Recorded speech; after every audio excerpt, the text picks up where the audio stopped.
드림웍스의 몇몇 악당들은 정말 남다르게 태어났고, 어떤 악당들은 그냥 소심하고, 어떤 악당들은 정말 무섭고, 또 어떤 악당들은 아침 먹기 전에 세상을 끝장낼 수도 있습니다. 쿵푸, 군주, 용왕, 현실을 왜곡하는 장난꾸러기, 죽음 그 자체까지. 이 스튜디오는 과하게 강렬하게 만들었습니다. 오늘은 드림웍스 악당들을 약한 순서부터 강한 순서로 순위 매기겠습니다. 순수한 힘과 위험성, 그리고 그들이 당신의 하루를 얼마나 망쳐놓는지 기준으로 말이죠. 시작해봅시다. 로드 파쿼드는 위험해지려면 거대할 필요 없다는 걸 보여줍니다. 옹졸하고 부자이며 제정신이 아니면 충분하죠. 파쿼드는 돈, 군인, 두려움으로 모든 것을 통제합니다. 그는 마법 생물을 추방하고 독재 정권을 세우며 기사들에게 자신을 위해 죽으라 명령합니다. 편안한 의자에 앉아 이를 리얼리티 TV처럼 지켜봅니다. 외모는 평범하지만 정치 전략적으로 무자비한 인물입니다. 그는 동화들을 조종하고 관료제를 무기로 삼으며 피오나와 결혼해서 거의 왕이 될 뻔했습니다. 파쿼드는 정면 승부를 피하고 멀리서 비겁하게 남의 목숨을 무기로 씁니다. 프린스 차밍은 권리가 있다고 믿으며 요정 데모에게 세상이 자신에게 빚졌다고 배우고 검 휘두르는 법도 익힌 인물입니다. 차밍은 숙련된 전사이자 교묘한 조종자, 직업적 증오자입니다. 그는 결투, 슈렉, 푸스, 훈련된 전사들과 싸울 수 있지만 진짜 강점은 통제력입니다. 그는 선전, 연극 세뇌를 통해 먼 나라를 장악하며 영웅을 악당으로, 악당을 유명인사로 바꿔버립니다. 그는 권력을 원하지 않고 박수를 원합니다. 매력적으로 군대가 아닌 이미지, 자아, 사운드 트랙으로 정복합니다. 캡틴 듀부아는 악당이 아닙니다. 그녀는 배지가 있다면 인간 점프 스퀘어와 같습니다. 파리동물 통제국 국장이지만 애완동물을 쫓지 않고 특히 사자 알렉스를 쫓습니다. 목표를 정하면 그녀에게 세상은 멈춥니다. 듀부아는 탱크처럼 단단하고 회복력도 뛰어납니다. 그녀는 성인 남성과도 씨름할 수 있습니다. 탱크 폭발처럼 벽을 뚫고 돌진하고 지붕을 뛰어넘으며 마치 올림픽 종목처럼 공중제비를 도는 중에도 마취총을 쏩니다. 그녀는 서커스 동물, 엘리트 고개사, 심지어 만화 같은 물리 법칙까지 따라잡습니다. 그런데도 그녀는 여전히 그 사실에 화가 나 있습니다. 그녀는 초능력이 필요 없어요. 그녀에게 필요한 건 당신 이름이 명단에 있는 것뿐이죠. 행운을 빕니다, 프로페서. 푸피 팬츠는 천재가 놀이터 괴롭힘에 무너질 때 생기는 결과입니다. 그는 평생 조롱받아왔죠. 푸피 팬츠는 화난 게 아니라 치사하고 사악하며 창의적으로 복수했죠. 그는 뛰어난 지능으로 사람들이 우스꽝스러운 단어만 들어도 복종하게 하는 정신 지배 기술을 발명합니다. 맞아요. 멍청해 보여도 효과 있어요. 온 도시는 그의 지배를 받게 되는데 모두가 말도 안 되는 소리를 참지 못하거든요. 유치한 화장실 유머에 속지 마세요. 그는 무서울 만큼 똑똑합니다. 이 남자는 로봇, 기억을 지우는 기술, 그리고 대규모 세뇌 시스템까지 만들면서 평생 이 학년들에게 원한을 품고 있습니다. 데이브는 동물이 무시당하는 것에 지쳐서 완전히 슈퍼빌런이 되기로 결심했을 때 어떤 일이 벌어지는지 보여주는 존재입니다. 한때 데이브 문어로 알려졌던 그는 펭귄들에게 가려졌습니다. 솔직히 말해서 옆에서 펭귄들이 쿵푸를 하고 있으면 아무도 문어를 기억하지 않으니까요. 그래서 데이브 스냅은 자신을 새롭게 바꾸고 오로지 앙심만으로 거대한 악의 제국을 세웠습니다. 데이브는 매우 똑똑해 첨단 기지, 정신 지배기계, 변장, 전세계 무기도 만들어냅니다. 이 모든 것은 펭귄들에게 주목을 빼앗긴 데 대한 복수입니다. 데이브는 돈이나 권력, 사랑이 아니라 존경을 원합니다.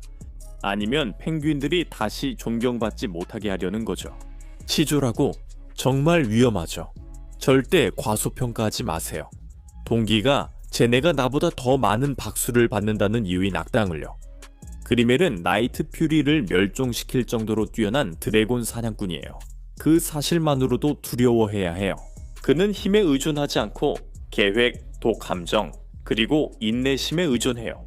그리멜은 강력한 맹독으로 드래곤 등 괴물들을 조각상처럼 마비시킵니다. 그는 적을 연구하고 완벽한 매복을 준비하며 이미 이길 것을 확신하지 않으면 절대 공격하지 않아요. 투슬리스가 그리멜을 이긴 건 그리멜이 약해서가 아니라 그리멜이 처음으로 완전히 예측할 수 없는 상대를 만났기 때문이에요. 드라곤은 단순한 드래곤 전쟁광이 아닌 드래곤을 굴복시키는 자입니다.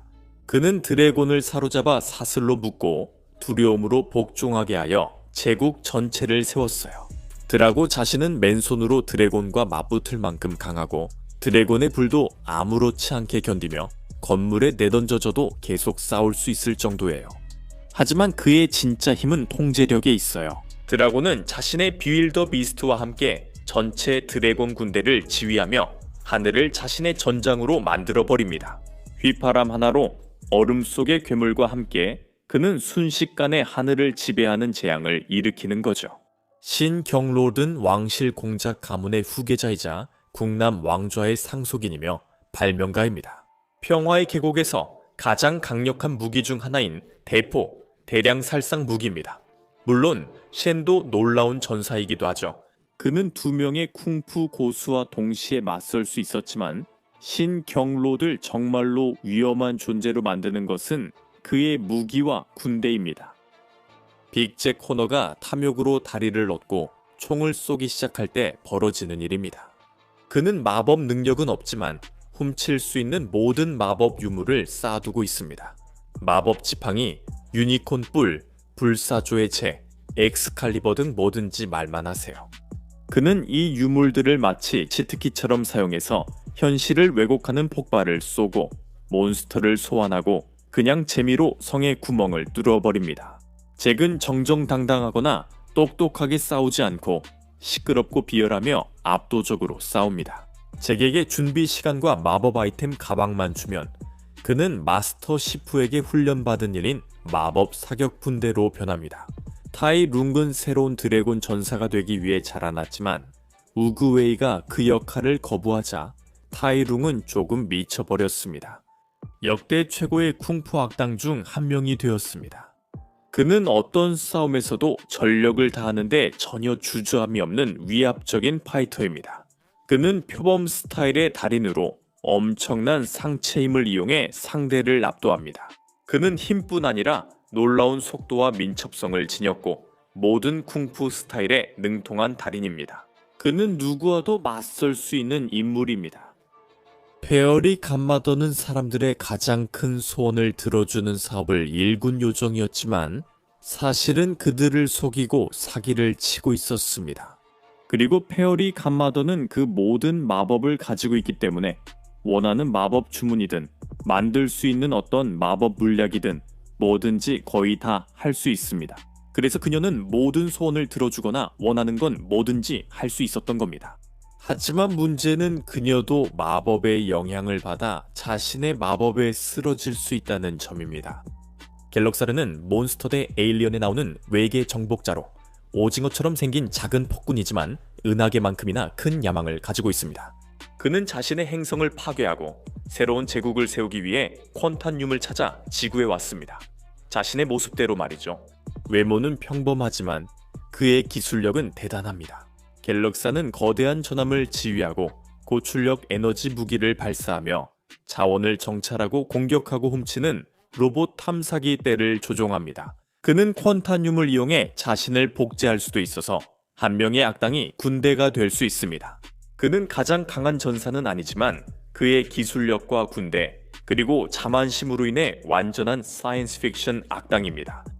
메가마인드는 죽어가는 행성의 마지막 생존자로 고향에서 우주로 보내졌습니다. 그는 지구의 감옥에 착륙했고 당연히 그곳에서 자라 범죄자가 되었습니다. 메가마인드는 유명한 영웅 메트로맨과 충돌하게 되었고 그들의 라이벌 관계는 수십 년 동안 이어졌습니다. 메가마인드는 특별한 힘이나 능력이 없었지만 말이죠. 그는 초천재이기 때문에 수년 동안 터무니없고 엄청나게 강력한 무기들을 만들어냈습니다. 예를 들어 그의 탈수기나 데스레이 무기는 태양 에너지를 응축해 광선을 발사합니다. 카멜레온은 쿵푸 팬더 시리즈에서 가장 사기적인 악당 중 하나입니다.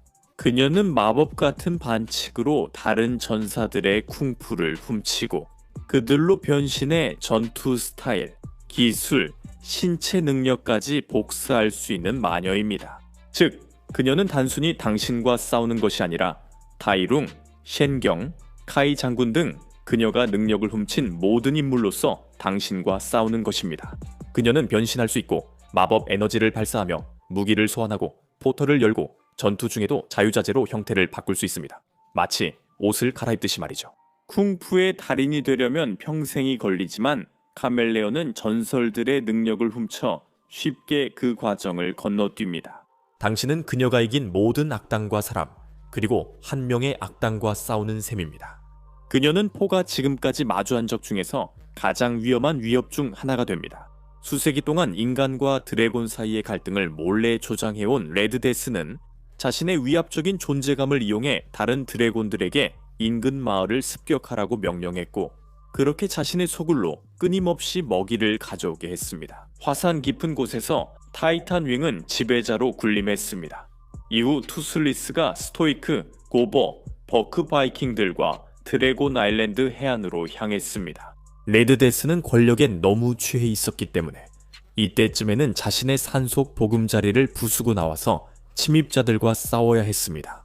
다행히도 버크의 드래곤 라이더들이 제때 도착하고 히컵과 투슬리스가 운명적으로 제외하면서 레드데스의 유일한 약점인 내부를 발견하게 되었습니다. 뷰윌더 비스트가 드래곤을 조종하듯 레드데스도 유인 신호로 다른 드래곤들을 용암이 흩뿌려진 둥지로 불러들였습니다. 제너럴 카이는 원래 중국 군대의 장군이었으며 전우인 마스터 우구웨이와 함께 군대를 이끌었습니다. 하지만 카이는 더 강해지려 전사들의 길을 훔치다 결국 우구웨이에게 영혼의 세계로 추방당했습니다. 하지만 이제 그는 복수심에 불타 다시 돌아왔습니다. 카이는 매우 강력한 전사였으며 중국 땅을 걸었던 전사들 중에서도 손꼽히는 강자였습니다. 카이는 전사로서 뛰어난 실력으로 군벌이라는 칭호를 얻었습니다. 그는 역사상 가장 강력한 쿵푸 마스터 우구웨이와 맞서 싸웠고, 그 전투는 지구를 흔들 정도로 치열했습니다. 500년 후 카이는 중국의 모든 쿵푸 마스터들을 손쉽게 제압할 수 있을 정도로 더욱 강력해졌습니다. 그리고 마스터 시프도 쓰러뜨렸습니다. 그는 분노의 5인방을 이겼고 포 역시 거의 쓰러뜨렸지만 결국 포가 자신의 기, 큐이 힘을 스스로 깨우칠 때까지였습니다. 동물 왕국의 모든 구성원들과 마찬가지로 용들도 힘과 리더십의 위계 질서를 따라야 하며 그 지휘 체계의 정점에는 규칙이 존재합니다. 모든 다른 용들이 머리를 숙이는 극히 드문 알파 드래곤입니다. 비윌더 비스트. 하지만 비윌더 비스트는 태어날 때부터 알파의 지위를 가진 것은 아닙니다. 대신 그 지위는 전투와 경계심, 그리고 가장 중요한 것은 둥지 안의 드래곤들과 다른 모든 생명체를 보호하려는 의지를 통해 얻어집니다. 비윌더 비스트에게 다행인 점은 세상에 그들의 위압적인 체격에 맞설 수 있는 드래곤이 거의 없다는 것입니다. 얼음고치 속에서 모든 드래곤의 왕이라는 칭호를 얻으려고 경쟁할 생각은 하지 마십시오. 비윌더 비스트는 편견 없이, 의심 없이 모든 드래곤을 지배합니다. 피치 블랙, 나이트메어 킹은 어린 시절 악몽의 옷장과 어두운 구석을 떠도는 전설적인 괴물, 바로 부기맨입니다. 피치 블랙은 그림자와 어둠을 완벽하게 통제할 수 있습니다. 그는 말 그대로 그림자가 될 수 있고 아무도 그를 건드릴 수 없습니다. 그는 또한 두려움과 악몽을 완전히 통제할 수 있습니다. 그는 두려움의 실체를 만들어낼 수 있고 주변의 모든 두려움을 먹고 살아갑니다. 그리고 샌드맨의 꿈의 모래처럼 피치 블랙도 자신만의 모래를 가지고 있어서 사람들을 끝없는 악몽에 가둘 수 있습니다. 럼펠스틸스키는 수상한 거래를 하는 인물로 슈렉이 우연히 피오나 공주를 구하면서 자신의 계획을 망치자 슈렉에게 복수하려고 했습니다. 스틸스키는 사실 자신에게 마법 능력이 없지만 사람들에게 서명하게 하는 수많은 마법 계약서를 가지고 있습니다. 이 계약서들은 실제로 계약의 세부 사항에 따라 우주 자체를 왜곡할 수 있습니다. 그가 거래를 할 때마다 거의 새로운 현실을 만들어낼 수 있을 정도입니다.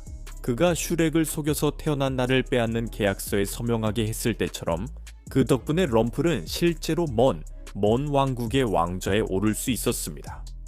메트로맨이 떠난 후 메가마인드는 맞서 싸울 새로운 영웅이 필요하다고 느꼈고, 그래서 그는 실제로 새로운 영웅을 만들어냈습니다.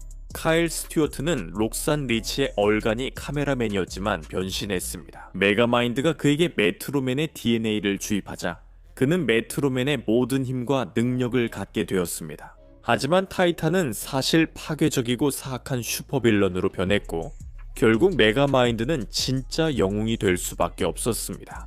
타이탄은 마철루를 들 수 있을 만큼 강하며 날며 소닉붐을 일으킵니다.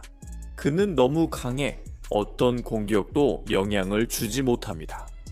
아이리스는 단순한 악당이 아니라 신적인 골칫거리로 태도까지 갖췄습니다. 그녀는 말 그대로 혼돈의 그리스 여신으로 이는 무질서, 불운, 배신, 그리고 모든 일이 한꺼번에 잘못되는 것을 의미합니다. 그게 그녀만의 사랑 표현이에요. 대부분의 악당은 군대나 무기가 필요하지만 아이리스는 손가락만 튕겨도 문명들이 감정적으로 무너집니다. 그녀는 변신, 순간이동, 폭풍 생성, 괴물 소환, 운명과 운 조작, 영혼 탈취까지 할 수 있습니다. 그녀는 정정당당하게 싸우지 않습니다. 사실 싸움 자체를 하지 않죠. 게임이 시작되기도 전에 이미 판을 짜버립니다. 영웅들은 아이리스를 힘이 아니라 더 영리하게 행동하거나 자존심에 호소해 이깁니다. 이것만 봐도 그녀가 얼마나 신체적으로 압도적인지 알 수 있습니다. 그녀는 사실상 손댈 수 없는 존재입니다. 무기는 중요하지 않고 군대도 중요하지 않으며 논리조차 거의 소용이 없습니다. 그녀가 패배하는 유일한 이유는 카오스 신들이 지루해지기 때문이지 그들이 패배해서가 아닙니다. 만약 아이리스가 진심으로 전력을 다했다면 신바뜨는 영화가 아니라 장례식을 치르게 됐을 겁니다. 죽음은 그저 죽음일 뿐입니다.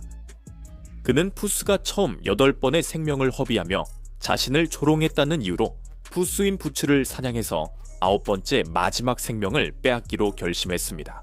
하지만 푸스가 변했다는 것을 보여주자 죽음은 물러서기로 결정하고 언젠가 다시 만날 것이라는 약속을 남긴 채 푸스인 부츠를 떠납니다. 죽음은 정말로 무섭습니다. 그는 모든 일에서 말도 안 되게 강하고 우주에서 가장 위대한 전사이자 싸움꾼 중 한 명입니다. 그는 푸스를 아주 쉽게 계속 이길 수 있습니다. 그리고 다시 말하지만 데스는 말 그대로 죽음입니다.